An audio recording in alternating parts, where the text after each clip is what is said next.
Eu quero que você abra sua Bíblia comigo, livro de Atos dos Apóstolos, capítulo 20, versículo 17. Livro de Atos dos Apóstolos, capítulo 20, versículo 17.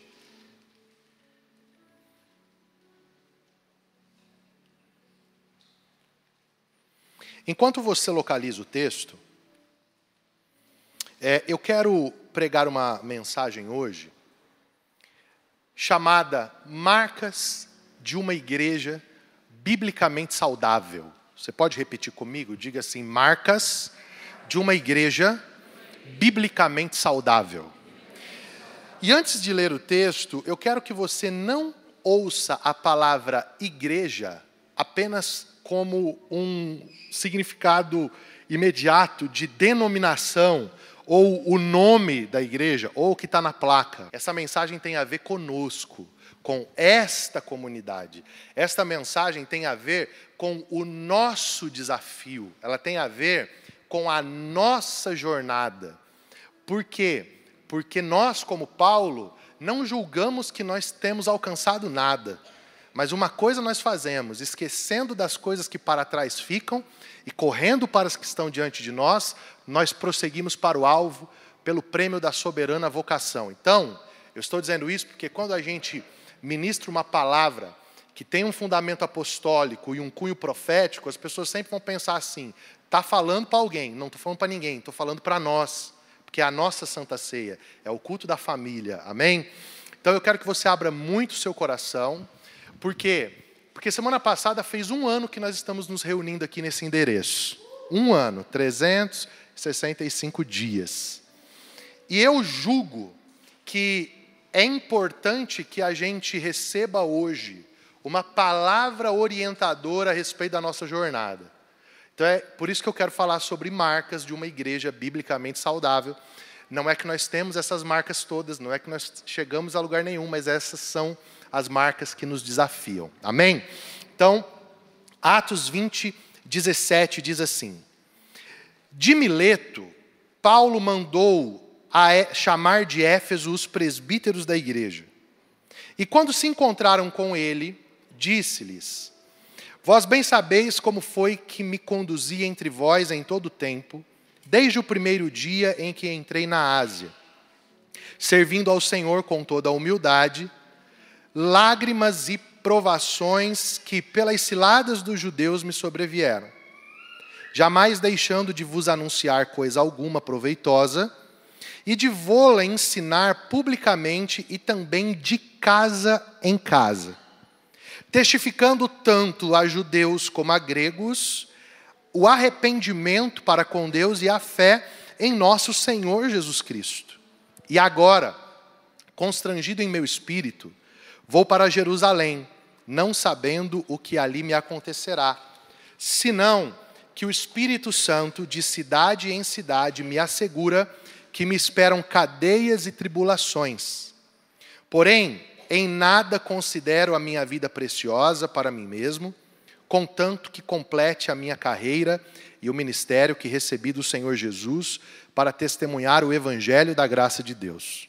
Agora, eu sei que todos vós, em cujo meio passei pregando o evangelho, não vereis mais o meu rosto. Portanto, eu vos protesto no dia de hoje, que estou limpo do sangue de todos, porque jamais deixei de vos anunciar todo o desígnio de Deus. Atendei por vós e por todo o rebanho ao qual o Espírito Santo vos constituiu bispos, para pastoreardes a igreja de Deus, a qual ele comprou com o seu próprio sangue. Eu sei que depois da minha partida, entre vós penetrarão lobos vorazes, que não pouparão o rebanho, e que dentre vós mesmos se levantarão homens falando coisas pervertidas, para arrastar os discípulos atrás deles. Portanto, vigiai, lembrando-vos que por 3 anos, noite e dia, não cessei de admoestar com lágrimas a cada um. Agora, pois, encomendo-vos ao Senhor e à palavra da sua graça, que tem poder para vos edificar e dar herança entre todos os que são santificados. De ninguém cobicei prata nem ouro, nem vestes. Vós mesmos sabeis que estas mãos serviram para o que me era necessário, a mim e aos que estavam comigo. Tenho-vos mostrado em tudo que, trabalhando assim, é mister socorrer os necessitados e recordar as palavras do próprio Senhor Jesus. Mais bem-aventurado é dar do que receber. Tendo dito essas coisas, ajoelhou-se e orou com eles. Então houve grande pranto entre todos, e abraçando afetuosamente a Paulo, o beijavam, entristecidos especialmente pela palavra que ele dissera, que não veriam mais o seu rosto, e o acompanharam até o navio. Amém? É lindo esse texto, né? Senhor, muito obrigado pela sua palavra. Eu oro para que ela tenha guarida nos nossos corações. Eu oro para que o Espírito Santo dê a essa igreja crescimento na compreensão do seu desejo sobre nós. Nós não estamos aqui por outra razão, senão cumprir o seu desejo, buscar o seu caminho. E, portanto, Pai, nós te pedimos que essa palavra possa iluminar os que estão aqui presentes, os que estão assistindo pelo YouTube, e que a bênção do Senhor possa nos alcançar de maneira integral. Assim nós oramos, em nome de Jesus. Amém e amém. Olhe para cá, por favor. Quando eu escolhi usar igreja saudável, ou igreja biblicamente saudável, eu escolhi por uma razão fundamental. A razão é que não existe igreja perfeita, mas existem igrejas saudáveis. Você pode repetir isso comigo? Não existe igreja perfeita, mas existe igreja saudável. Qual que é a diferença de uma igreja perfeita para uma igreja saudável? A igreja perfeita, ela é uma igreja utópica. Ela só existe na idealização que algumas pessoas fazem de igreja. É igual quando eu estudava teologia lá interno, no seminário que eu estudei, os novos alunos chegavam e a primeira coisa que a gente dizia para eles era: aqui é seminário, aqui não é celminário. Então, se prepare para encontrar imperfeições e problemas. Porque normalmente, quando as pessoas escutam a palavra igreja, o que elas imaginam? Elas imaginam que elas vão lá e elas vão encontrar Jesus e um ajuntamento dos anjos que já decidiram ficar com Jesus, lá, antes de todas as coisas. Então, assim, aqui não tem nada de imperfeição, mas isso só existe na ideia das pessoas que acreditam nessa utopia, porque esse lugar não existe. Por que ele não existe?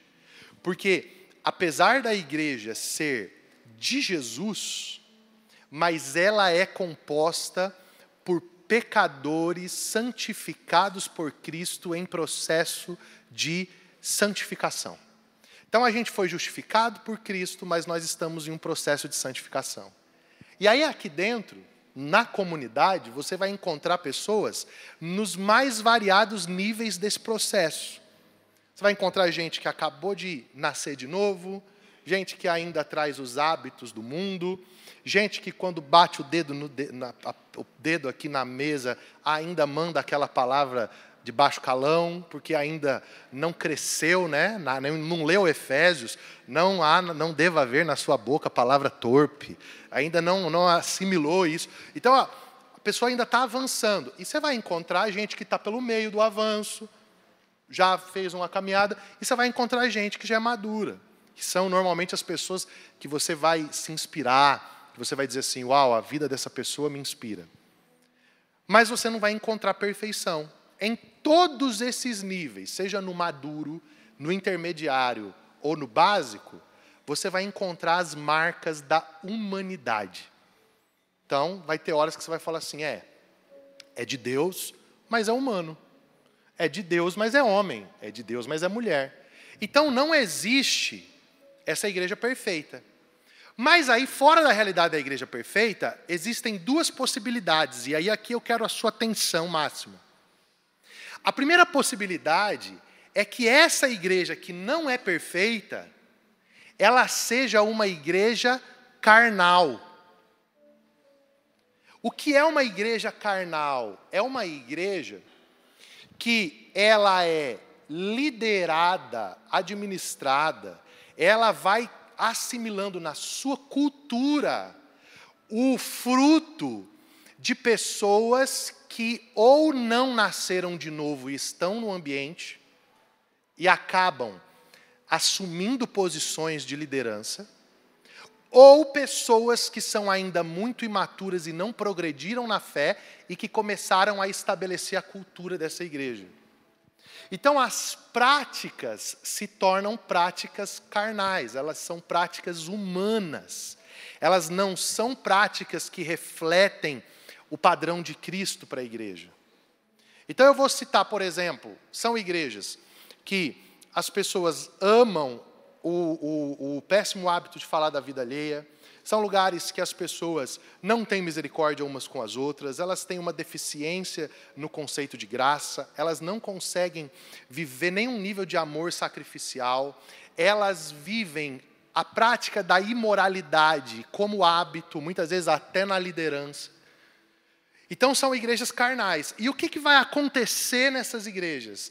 As pessoas que passam a frequentar essas igrejas, elas vão se ferir muito mais nesses ambientes. Por quê? Porque as respostas não são saudáveis e bíblicas, as respostas são carnais. Faz sentido o que eu estou falando para vocês? Então é por isso que, segundo o IBGE, o maior número de dado que cresce desde as últimas décadas é o número dos desigrejados, dos sem igreja. E quem são essas pessoas? São as pessoas que elas dizem assim, eu creio em Jesus, mas eu não acredito na igreja. Meu problema não tem nada a ver com Jesus, mas eu não acredito mais na igreja. Só que é impossível você ser de Jesus sem viver igreja. Porque a igreja é o corpo de Cristo. Tem como você gostar da cabeça e não se relacionar com o corpo, né? Você já imaginou isso? Você casa com a mulher, aí a mulher vem te dar um beijo, aí você dá um beijo. Só que na hora de se abraçar, ela vem te abraçar e fala, não, eu só gosto da sua cabeça. Quero nada com o teu corpo. A gente é casado, mas deixa o teu corpo para lá, que eu só quero me relacionar com a cabeça. Vai ter casamento assim? Não vai. Por quê? Porque não tem como se relacionar com Jesus sem se relacionar com o corpo de Jesus.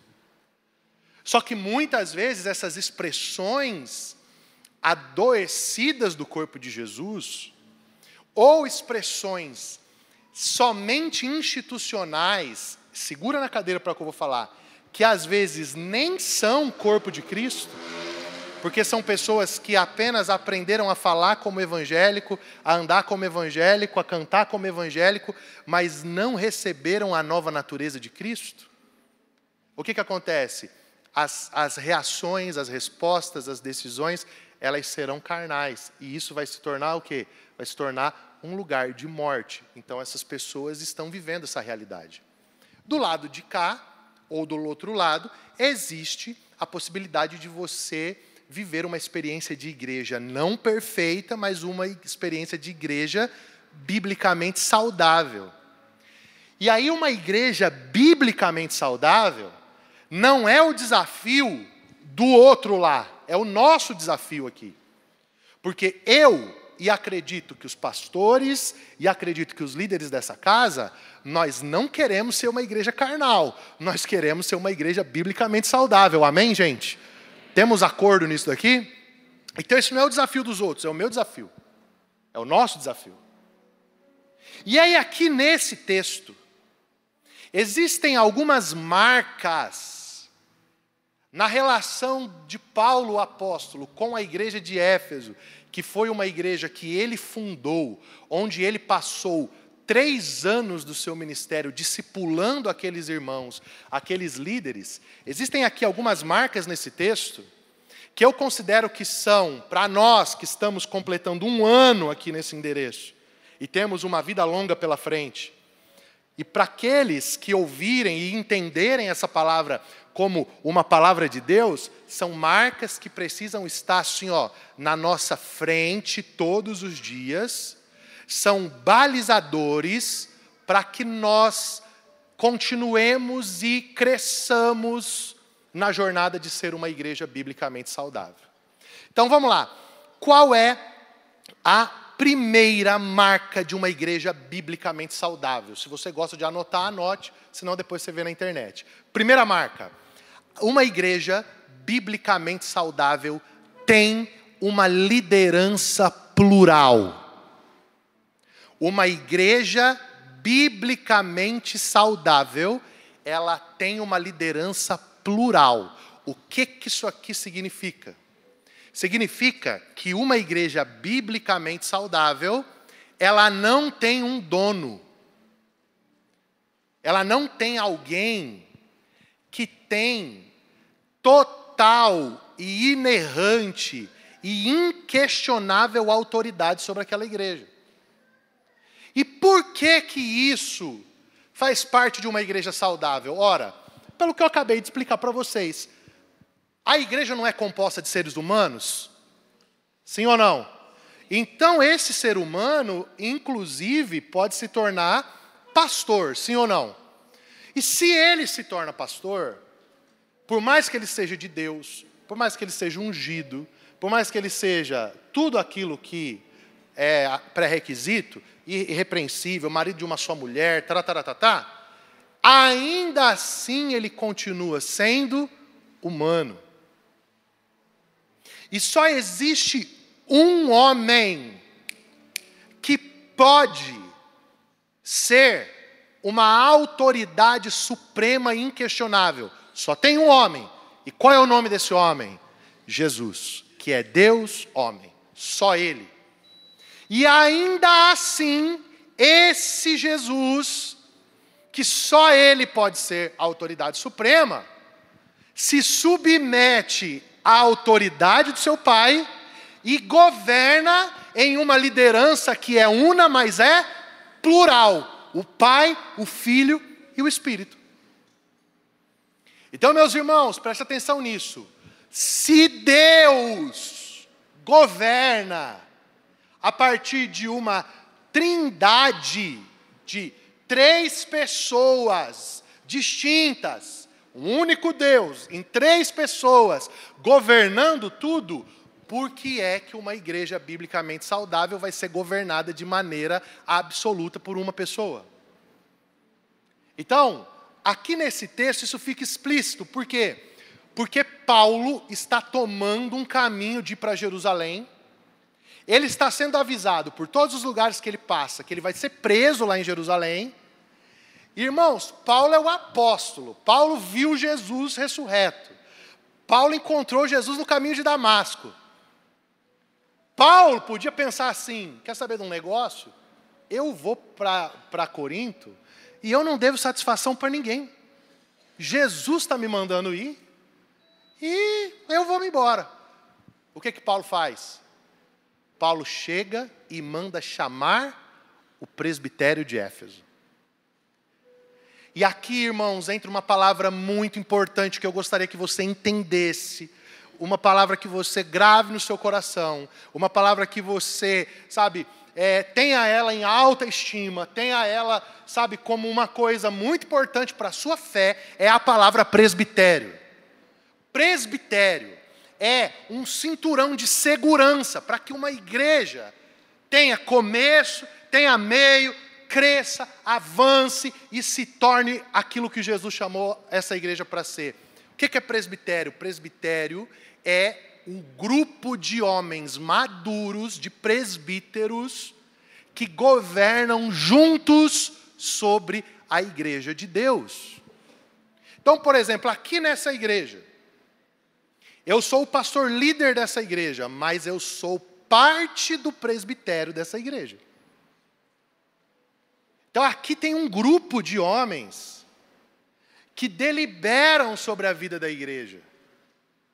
E aí você vai falar assim para mim, tá bom, e o que isso importa na minha vida? Se você deseja viver a igreja e não usar a igreja, isso importa muito. Eu vou te explicar. Por exemplo, se um dia eu traí esta jovem que está aqui na frente, essa linda aqui, que isso não vai acontecer nunca, porque não existe mulher mais linda, mais perfeita que ela. Mas se um dia isso acontecer, escute aqui, esse presbitério, ele tem que ter força o suficiente para me tirar da minha posição, me levar para um processo genuíno de restauração, com confissão, com arrependimento, ok? E a igreja tem que seguir. Por quê? Porque para Deus, eu não sou maior que a igreja. E esse presbitério tem que ter força para tomar essa decisão. Qual que é o problema? Sabe o que acontece no Brasil? Toda vez que tem um problema, tem que sair todo mundo e começar uma nova igreja.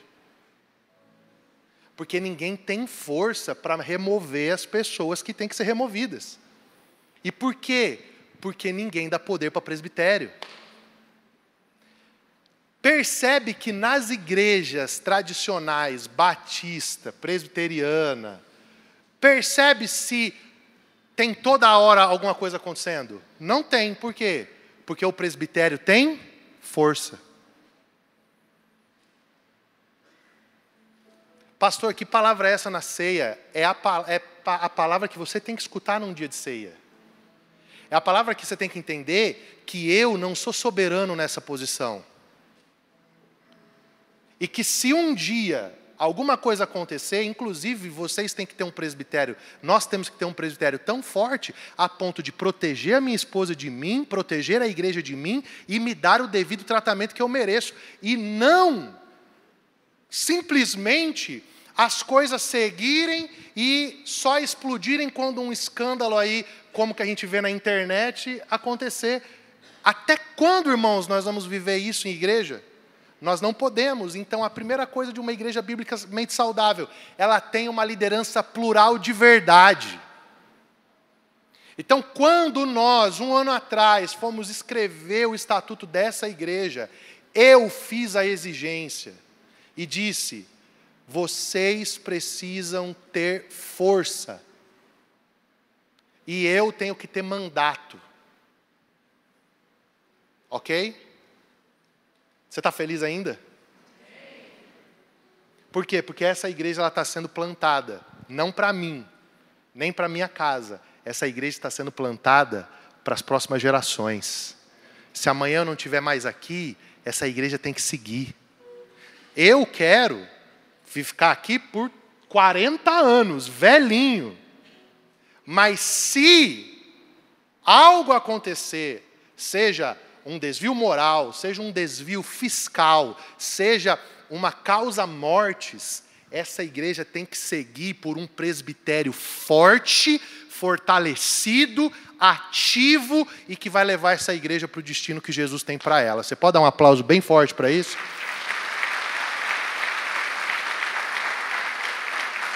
Só que só tem um jeito de fazer isso. É fortalecendo um presbitério. É o que Paulo está fazendo aqui nesse texto. Eu vou tomar uma decisão, mas eu vou conversar com o presbitério. Eu vou dar a voz ativa para o presbitério. Eu vou deixar o presbitério subir nessa plataforma. O presbitério vai ter protagonismo. Os pastores vão falar. Por quê? Porque isso é segurança para a igreja e isso é segurança para mim. Aleluia. É muito dolorido. Você abre a internet, e vocês, eu não preciso aqui, e nem vou citar nome, porque todo mundo aqui tem celular na mão.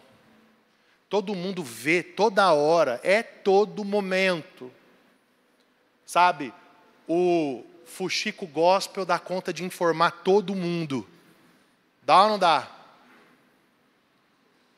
Porque, gente, não tem mais como.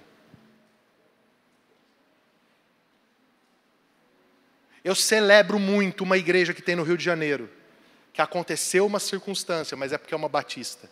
O pastor era um figurão famoso, aconteceu uma circunstância grave. Sabe o que fizeram? Removeram o pastor, colocaram outro pastor e a igreja seguiu. Por quê? Porque eu quero profetizar. Está nascendo um tempo nesse país que chega da Igreja de Cristo sofrer por causa de líderes totalitários que não se submetem ao governo de Jesus e nem se submetem à autoridade da própria igreja. A igreja tem que ser maior do que os seus pastores. A igreja tem que ser maior do que os seus líderes. E eu estou aqui pregando com a espada em cima de qual cabeça? Da minha. Mas a igreja tem que ser maior do que os seus líderes. Então, governo plural. Ok? Primeiro. Segunda coisa. Qual é a segunda marca de uma igreja saudável? É quando Paulo chega para a igreja de Éfeso, ali no presbitério de Éfeso, e ele diz que no tempo que ele esteve com eles, ele não se furtou de ensinar todo o conselho de Deus. Então, a segunda marca de uma igreja saudável é uma igreja que a sua liderança está dedicada a ensinar todo o conceito, todo o conselho de Deus. Ou seja, não é uma igreja que você vai ouvir uma parte da Bíblia, mas é uma igreja que você vai ser convidado para conhecer as Escrituras, para conhecer o Senhor. E aí aqui eu quero que você grave muito o que eu vou pregar para você aqui. O trabalho genuíno de uma equipe pastoral é emancipar a sua fé.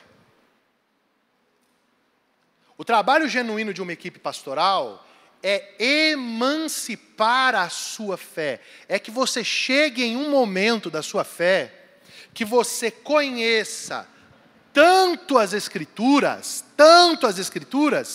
que você, se acabar a possibilidade de estar em um culto, você consiga com 2, 3, 4 pessoas se reunir e continuar vivendo a vontade de Deus para a sua vida. Então Paulo diz assim, olha, eu estive entre vocês e eu ensinei todo o conselho de Deus. Eu trabalhei os 3 anos que eu estive para que vocês compreendam a verdade do Evangelho. E meus irmãos, eu quero hoje, nessa manhã de ceia, confessar para vocês uma angústia. Uma angústia que existe no meu coração. É que, muitas vezes, eu me pego orando e perguntando, Senhor, até quando as pessoas não vão amar a Tua palavra? Até quando a gente não vai viver uma verdadeira manifestação do desejo de conhecer o Senhor? Porque, gente, essa relação de domingo a domingo, de quarta a quarta, ela é muito frágil. É como se você comesse num restaurante toda semana. E eu sei que aqui tem os amantes da Bíblia, né? Aqueles que leem a Escritura, que se dedicam a conhecer, mas aí às vezes chega pessoas e falam assim, pastor, é que eu não gosto de ler. Aí eu falo, eu também não. É que eu sinto sono, eu também. Hoje eu acordei 5 e pouco da manhã, peguei a minha Bíblia e fui ler, aí eu dormi umas 2 vezes. Aí estava todo mundo dormindo em casa, aquele silêncio, eu na mesa assim, dei umas 2 pescadas. Aí sabe o que eu fiz? Peguei a Bíblia e fiquei em pé do lado da mesa, e fiquei aqui lendo assim em pé. Aí andei um pouco, andei outro pouco, porque sentado do jeito que eu estava eu ia dormir. Aí eu peguei e comecei a ler em pé. Só que a gente acredita, e ficou no nosso imaginário, talvez pela nossa herança católica, que é mais clerical, né? O padre interpreta e as pessoas vão na missa e ouvem a missa, né? Não tem aquele negocinho, cadê o toicinho daqui, o gato comeu, né? Quando chega na hora da missa, não fala assim, cadê a missa? Aí fala o quê? O povo viu. Aí não é para ver a missa, é para cultuar junto. Mas é por causa da estrutura, né? O sacerdote fala e todo mundo ouve. O que eu quero dizer para ti? Aqui é nova aliança, você é um sacerdote. Você precisa conhecer a Escritura. Você precisa abrir a Bíblia lá na sua casa. Você precisa,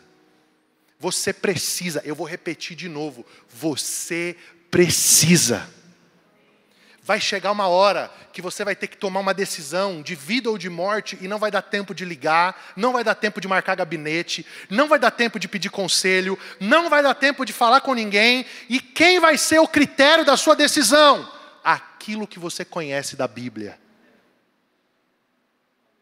Então, Paulo planta uma igreja que é saudável, por quê? Porque ele se dedica em ensinar todo o conselho. E hoje eu quero aqui, em nome do Senhor Jesus, desmistificar algo sobre você. Não, mas pastor, meu negócio é louvor, eu tenho que entender de acorde. Não, teu negócio não é acorde, teu negócio é a Bíblia. Segundo lugar aqui.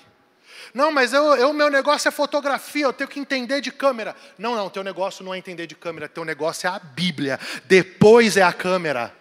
Por quê? Porque se você não conhece os desígnios do Senhor, o Senhor não quer o seu serviço. Agora, se você está dedicado em conhecer o Senhor, o seu serviço será poderoso em um nível que você não imagina. Você precisa conhecer. A gente vê, e faz anos que eu vejo isso. Dia após dia, mês após mês, semana após semana, pessoas tropeçando, falhando, se explodindo. Por quê? Porque não conhecem princípios elementares da Escritura. Porque não leem a Escritura. Então, pelo amor de Jesus, eu estou aqui como uma trombeta nessa manhã, dizendo para você, cara, compra uma Bíblia NVI ou NVT, para você poder entender melhor. Começa lá no Evangelho de João. E leia. Leia, depois vai para Atos, é lindo. Você vai chorar, você vai vendo as viagens de Paulo, sabe? O mover do Espírito. Depois você entra nas cartas. Se você não entende, procura os mestres para te explicar. Mas pelo amor de Jesus Cristo, doxa. Nós precisamos conhecer a palavra de Deus. Precisamos ler a Bíblia. Então, segunda marca de uma igreja saudável, a Bíblia, ela tem um lugar de protagonismo. E é interessante que não apenas a Bíblia, mas a pregação do Evangelho, que é o que Paulo diz, eu testifiquei a vocês, versículo 21, como a gregos e judeus, sobre o arrependimento para a fé com Deus e o nosso Senhor Jesus. Essa abordagem bíblica centralizada em Cristo, mostrando a obra de Cristo.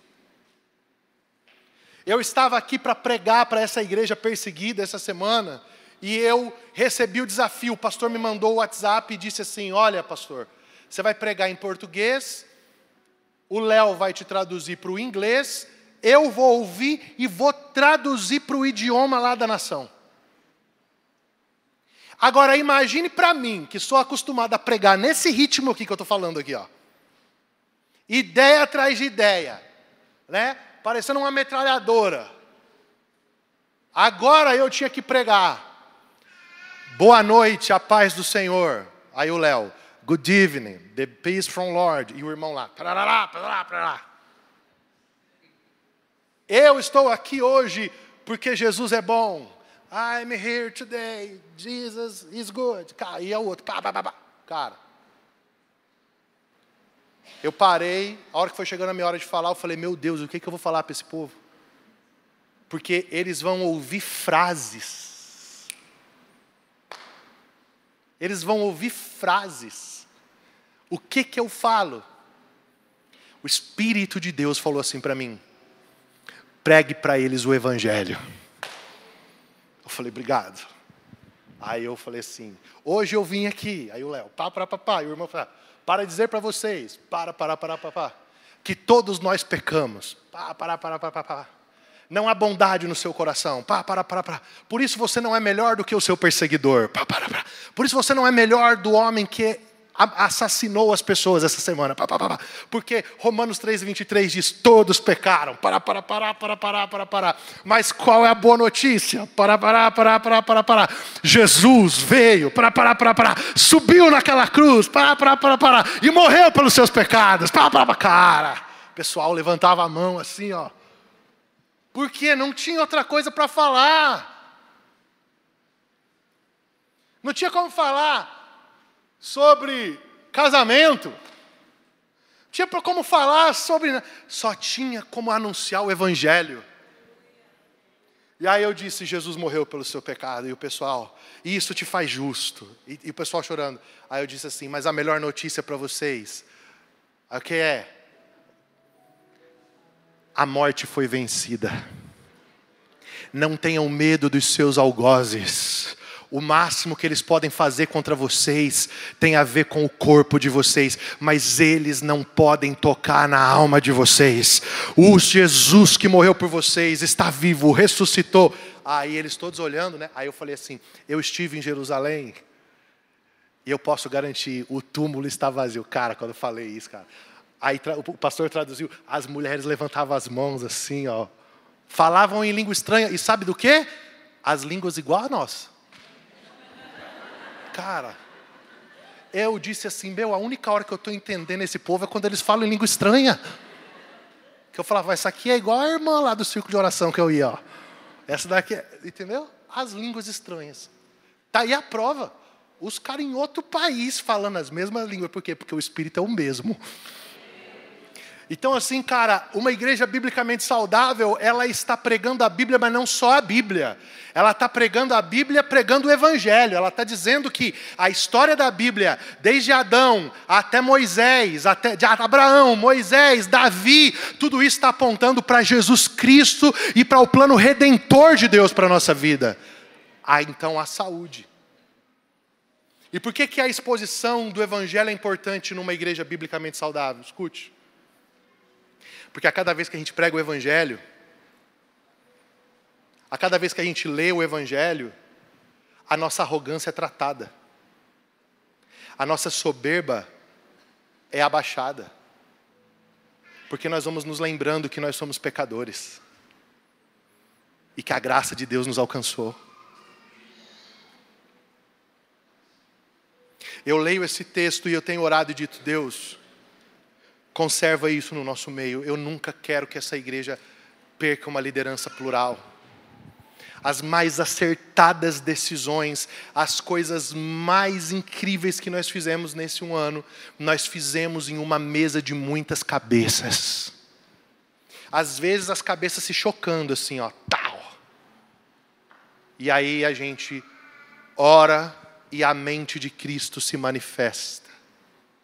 Porque eu aprendi isso com o pastor Marcos, que quando a cabeça dá o comando, as partes do corpo entendem aquilo que ele está falando. Então, uma igreja biblicamente saudável, ela tem um governo plural. Segundo, ela tem um compromisso com o ensino bíblico centrado no Evangelho. Terceiro, uma igreja biblicamente saudável, ela entende que ela é, grave o que eu vou te falar, um rebanho de Deus. Fale assim para quem está perto de você. Você é uma ovelha de Deus.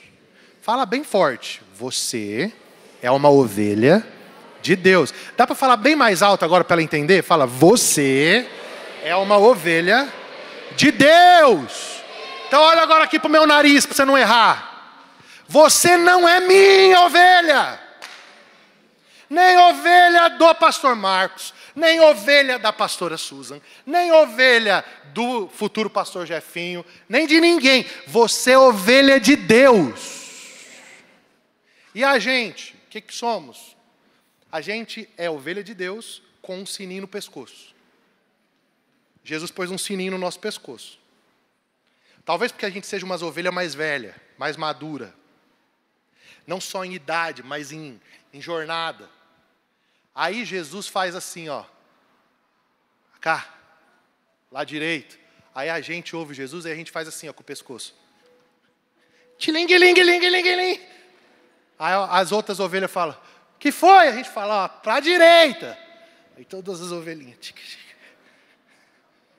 Aí chega aqui Jesus fala assim, agora para a esquerda, a gente. Diling. Para a esquerda.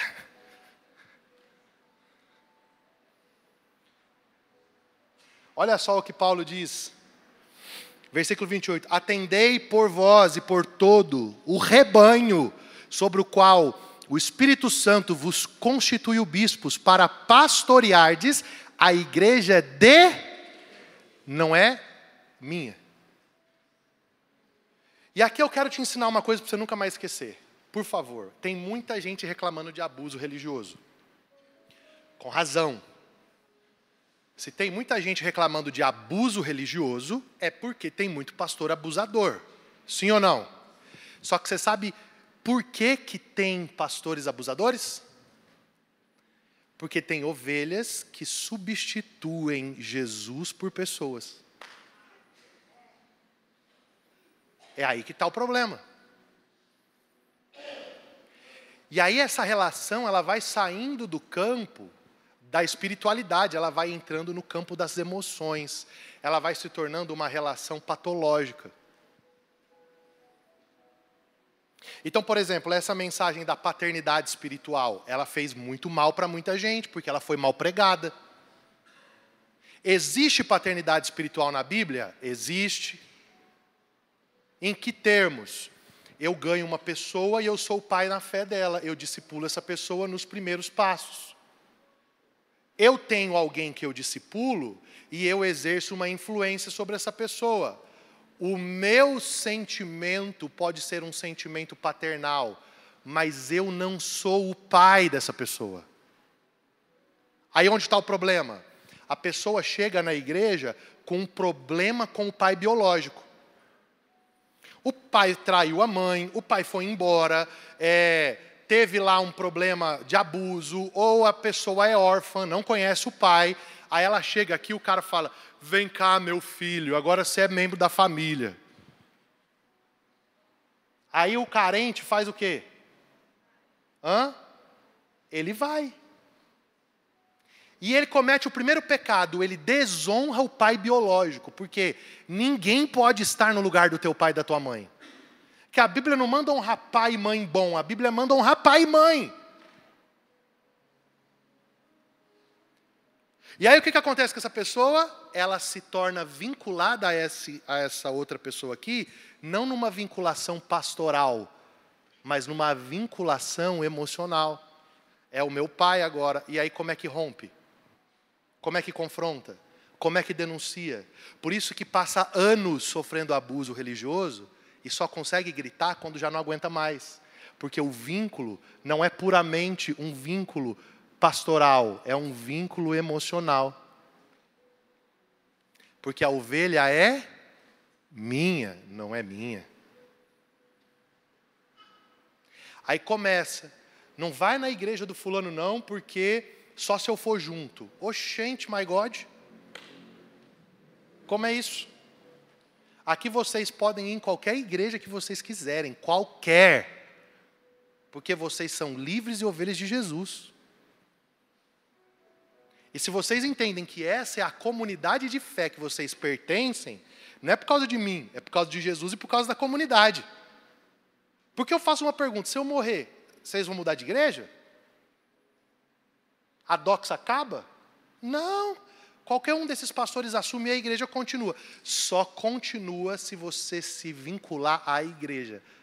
Se você entender que você é uma ovelha do rebanho, não uma ovelha do pastor. Então, eu não tenho ovelha, que eu não sou, pecuarista. Um dia eu vou ter umas ovelhas lá para eu matar no Natal. Agora eu não tenho. E não é ovelha gente, é ovelha mesmo. Quem tem ovelha é Jesus, cara. E essa deveria ser a notícia que você mais desse glória a Deus nessa manhã. Isso é a ovelha de Jesus, o bom pastor. O bom pastor. E esse pastor aqui, esse é parte de um presbitério, que tem outros também. Então, o mesmo poder que tem na minha mão para orar, tem na mão da pastora Miriam, Tem na mão do pastor Marcos, tem na mão do pastor Rude, do pastor Emanuel. Mas então por que o senhor é o pastor líder? Por uma questão de dom, por um chamado, por uma posição estratégica no corpo. Mas não porque eu sou melhor que eles. Eu considero o Emanuel ainda muito mais crente que eu. O Emanuel o tempo todo ele é só orando. O Emanuel bravo é assim, não faça isso. Entendeu? Vocês entendem? Por exemplo, o pastor Marcos, não dá vontade de botar num sofá lá em casa e abraçar todo dia cedo? Só a Ana pode ter essa vontade. É um anjo. De candura.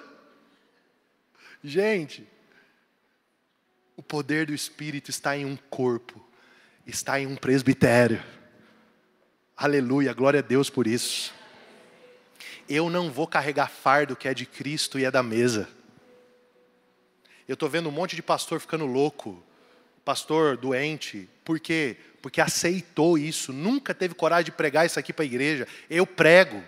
Não tem ovelha. Quem tem ovelha é Jesus. Agora, você pode contar com toda a minha dedicação, com toda a minha devoção, com os meus ouvidos, com o meu trabalho, porque eu estou aqui para trabalhar junto com Jesus. Agora, eu não estou aqui para ter o que é de Jesus. Aleluia. Glória a Deus. Louvado seja Deus, Senhor, esse povo é tudo teu. Só o Senhor entende eles. E eu sou parte desse povo. Eu queria que você entendesse isso. Quando eu desço daqui, que também não é altar, é plataforma, porque o altar é a nossa vida. Nós, todos os dias, quando eu desço aqui, eu sou parte dessa igreja com vocês. Vai ter um dia que eu vou dar um passo atrás para que uma nova geração assuma, e eu vou ficar como? Congregando lá na Casa Amarela, congregando lá na Batista? Não, eu vou ser parte dessa igreja. E vou sentar para ver os piá liderando melhor que eu, avançando mais do que eu, certo? Como? Sendo parte, talvez daí eu vou conseguir servir mais como voluntário, talvez eu vou realizar meu sonho de servir no pomar, dar aula para as criancinhas, mas é entender, meus amigos, que nós somos parte desse corpo. E a última marca dessa manhã para nós cearmos. Uma igreja bíblica, ela não é construída num conceito vazio de honra, mas ela é construída por entranháveis afetos e compaixões. Uma das coisas que mais tem destruído o coração das pessoas é o falso princípio de honra.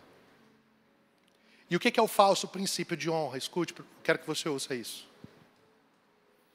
O falso princípio de honra é aquela exigência que você impõe para que pessoas ajam com você de uma maneira que não se estabeleceu dentro do coração delas e não é verdade. Eu já fiz parte de igrejas que quando o pastor chegava, o líder, no caso, o arquétipo seria eu, se tivesse todo mundo aqui sentado, a pessoa que estava falando, ela parava a liturgia do culto e dizia, vamos nos colocar em pé, porque está entrando agora o nosso pastor presidente. Aí a igreja ficava em pé, aí ele entrava.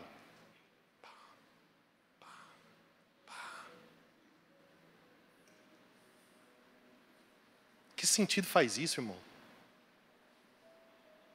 Isso é um princípio de honra que não confere com a realidade do Evangelho. Você consegue imaginar Jesus lá na Galileia fazendo isso? Chegou Jesus agora. Vamos ficar em pé, porque Jesus chegou. Irmão, nem quando Jesus voltar, que não vai precisar ninguém falar. Todo mundo vai ver quem ele é. Vai precisar ninguém dizer assim, vamos ficar em pé agora porque Jesus chegou. Todo mundo vai saber o que tem que fazer. Sabe como que termina essa história? É a coisa mais linda do mundo. Os presbíteros de Éfeso, eles abraçam Paulo e eles choram e beijam Paulo. Sabe, eles entram em um lugar com Paulo, que não tem a ver com a posição do apóstolo. Não tem a ver com o homem das missões, o desbravador do mundo antigo, o baluarte do evangelho. Cara, eles não só estão pensando em uma coisa, e Lucas deixa para nós essa pérola de grande valor. Eles só estão focados no fato que Paulo disse que nunca mais eles veriam o rosto dele. Os caras se desequilibram nas emoções, abraçam Paulo e começam a beijar. Sabe como é o nome disso? Entranháveis afetos e compaixões. Não tem a ver com a posição que o cara está. Não tem a ver com o título que o cara tem. Tem a ver com o tanto de Cristo que exalou daquele indivíduo durante a vida. Tem a ver com o fruto que você comeu. Tem a ver com a água que você bebeu. Tem a ver com o nível de amor e de afeto que você construiu. E aí o que acontece? Uma igreja biblicamente saudável, ela não é baseada na honra-posição, ela é baseada em laços de amor construídos pelo Espírito Santo. Sabe, a gente precisa entender essa realidade. Nós somos parte de algo. E a gente precisa se amar.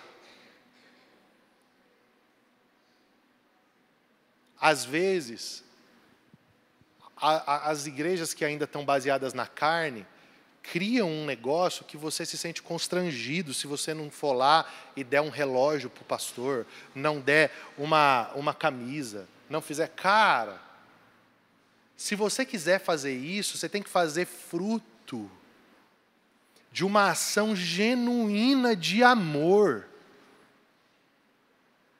E não só pelo pastor principal, por todos, porque não é só um pastor que derrama na igreja, são todos.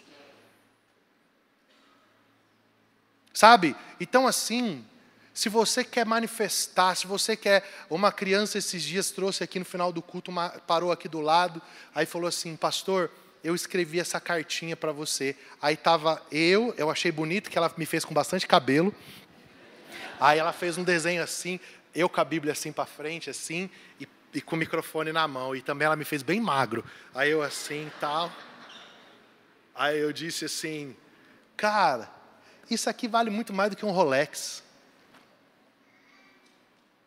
Isso aqui vale muito mais do que qualquer roupa. Uma criança da igreja está me dando um desenho. E o que ela está falando com esse desenho? Eu estou percebendo a pregação. Eu estou ouvindo a mensagem.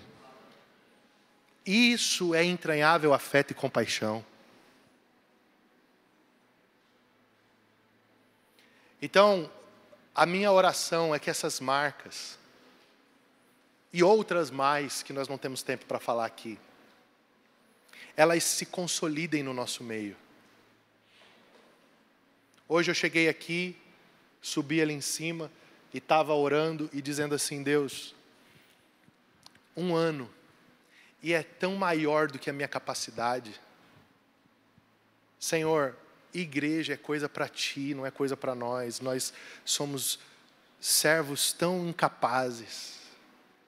E ali, orando e dizendo: Deus, ajuda-nos a edificar uma comunidade. Deus, ajuda-nos a construir família espiritual. Deus, ajuda-nos a sermos um. Deus, ajuda-nos a romper com todos os níveis de bloqueio, com os traumas, com o passado, com o medo, com aquilo que me separa do outro, com aquilo que eu digo eu já sei. Me ajuda, Senhor. E eu continuo aqui no púlpito hoje dizendo para você que Deus nos ajude. Que você se levante nessa temporada. Que você abrace a vida de comunidade. De maneira plural, de maneira bíblica centrada no Evangelho, de uma maneira descentralizada da figura de um homem, que Cristo seja o centro, que Cristo tenha a glória, que a igreja de Cristo cresça, e de uma maneira baseada em verdadeiros laços de amor, entranháveis afetos e compaixões.